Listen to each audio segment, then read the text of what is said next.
Welcome to episode 91 of the Sports Marketing Machine Podcast. I'm your host, Jeremy Neisser. This is the podcast for those working in sports looking to level up your marketing and ticket sales.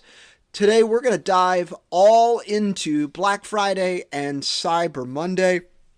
We're going to talk all about how offering two deals can drive fan engagement and sales by leveraging the power of choice. So two deals instead of 4 or 6 or what have you. We're also going to talk about the importance of early pre-promotion, how to tease your deals so they build excitement and anticipation. And the third is tracking and analyzing what works so that you have a playbook of success so you can run it next year. Plus, I've got some exciting ideas, incorporating influencers, crafting exclusive experiences, and so much more. So if you're ready to take Black Friday, Cyber Monday to the next level this year, let's dive in.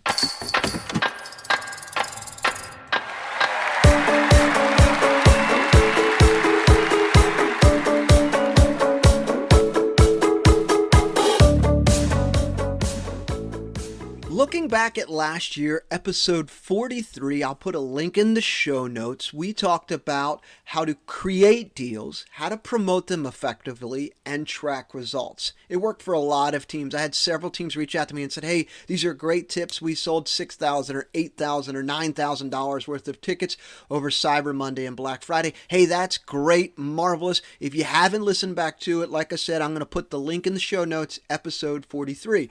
This year, we're going to take it up a notch. So starting off, let's talk about crafting deals that drive engagement and sales.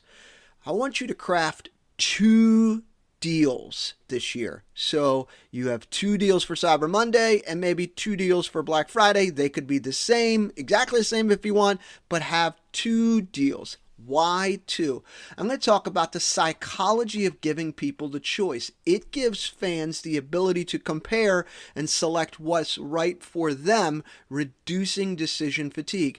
We see this all the time, but oftentimes we don't pick it up. So there is psychology around giving people a choice of 2 things. So instead of just rolling out one Black Friday deal, you actually are providing them 2 and saying, hey, choose from A or choose from B. Let me give some examples here. Apple, every time they launch a new phone, they have the base model and the premium model, the iPhone and the iPhone Pro. Even with cars, they have the premium level and this other level.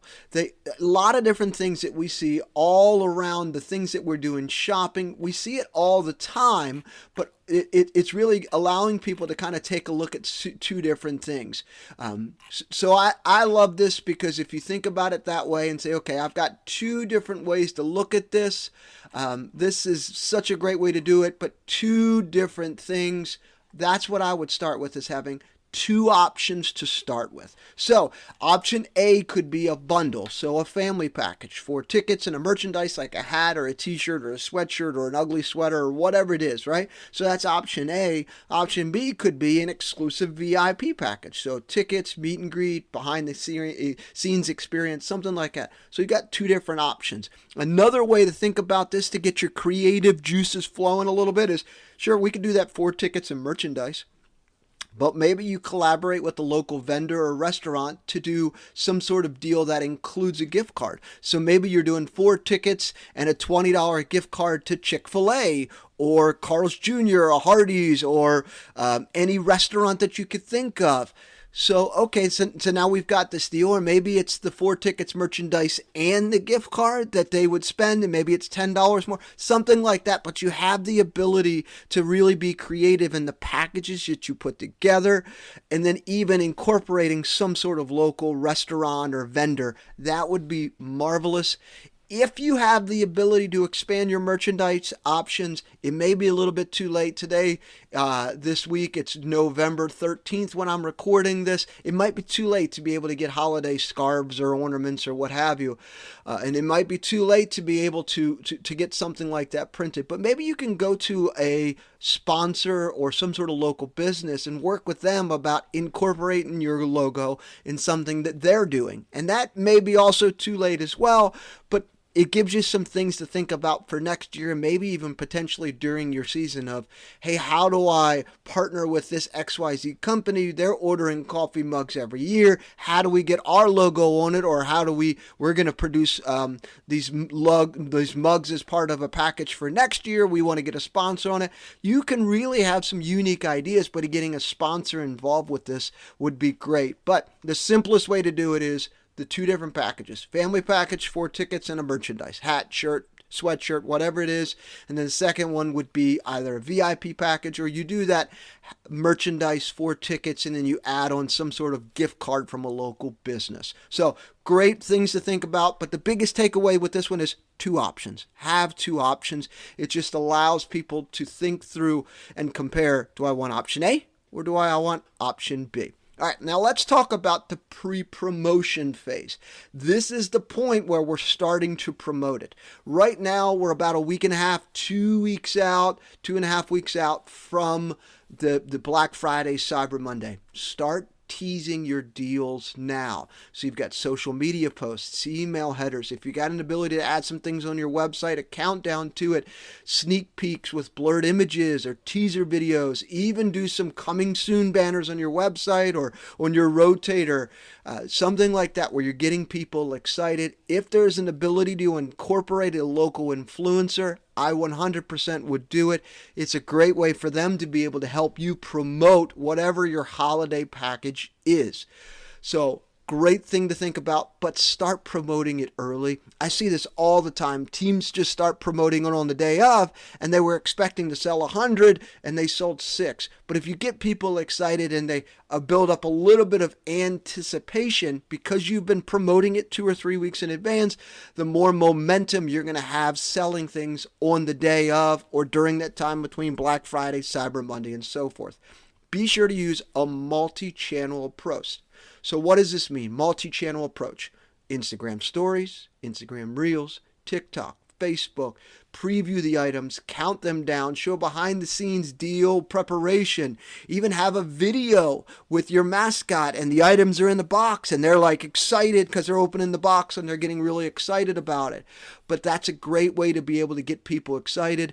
And then on the email side of things, send a series of emails counting down to Black Friday. So you tease the deal with the first email. Second email is revealing the offers and exclusivity for some people. And the third is the reminder before the deals expire, you got to get people excited. And if you've got text messaging, use that. That is a marvelous way to be able to connect with people about your Black Friday, Cyber Monday deal. Keep in mind that consumers, we're going to be inundated with so many Black Friday deals.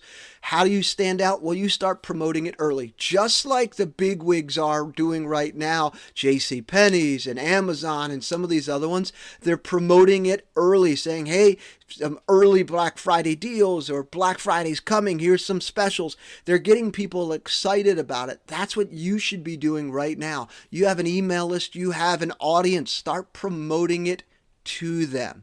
All right, part 3 here is the execution and the tracking. Execution and tracking. First thing is just make sure the checkout process is seamless, it's easy, it's mobile friendly, it's fast, clear pricing. So before you go live with everything, just go through the process and see what it looks like on your phone, see how it enables. You click buttons, does it load fast, all of the things, just make sure it all works. I've seen this before where a team was so excited they got it, they launched it, and they forgot to test it and it didn't work. So just test it. Give yourself 20 minutes to test it before you hit go. And then tracking how fans are kind of engaging with it. Are you getting some engagement? Are you getting some good impressions on your video views?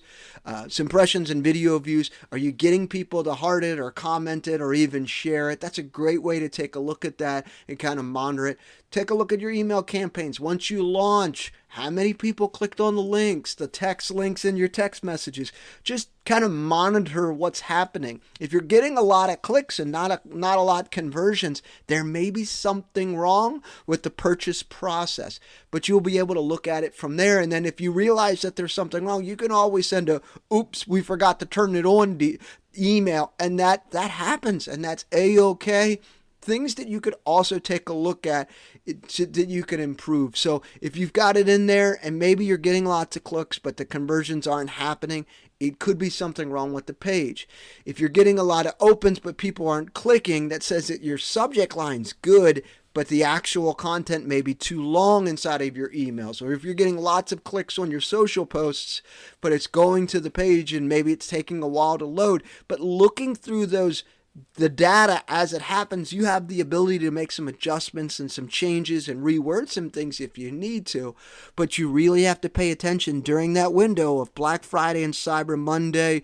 Or if you want to cut it off on Tuesday, go for it. But you really have to pay attention. So you're going to be working a little bit over that weekend to see, hey, is this actually landing? Are people clicking? Are they actually buying anything? Can they buy things? That's the stuff that you really want to take a look at. So that's part 3, execution and tracking. Here's some additional tips, and I mentioned one earlier. Involve your players and mascots. If you have the ability to involve your players, do it. I think that's such a great way to involve them in some sort of promotional video, the mascot demonstrating the deal or even unboxing it with the players. Something like that's really a lot of fun. Encourage fans to create some content and share on your social post that they just got their sweater or sweatshirt. Maybe even deliver some of those with the mascot and deliver them to the people who purchase those, which is a great way to be able to have some fun content that you could post on social media. And then if you really want to, add a last chance Tuesday for fans who missed out and basically just say, hey, it's 24 hours, ends at 11:59 p.m. on Tuesday. It is the absolute final opportunity to snag the deals.